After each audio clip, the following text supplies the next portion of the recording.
Kapag iba-iba ang sagot sa customer inquiries, naguguluhan ang customer.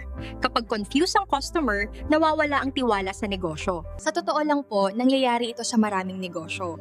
Minsan, hindi agad napapansin hanggang may customer nang nagrereklamo o hindi na bumabalik. Now imagine, kung may sasagot sa bawat customer inquiry, pare-pareho ang sagot, malinaw ang explanation at hindi naguguluhan ng customer. Ito po ang ginagawa ng call support, isang voice assistant na sumasagot sa customer inquiries, nagpapaliwanag ng services, at kumukuha ng customer details. Available ba ang appointment bukas? Hello po, maaari ko po bang malaman kung anong serbisyo ang kailangan ninyo para matulungan ko kayo mag-schedule? Sumasagot ang voice assistant sa inquiries, ipinapaliwanag ang services ng negosyo, at kinukuha ang impormasyon ng customer para ma-assist sila. Maaaring makipag-usap ang customer sa voice assistant sa pamamagitan ng phone call, website, o WhatsApp voice. Pareho lang ang sagot, malinaw at maayos ang conversation. Lahat ng inquiries makikita sa call support dashboard.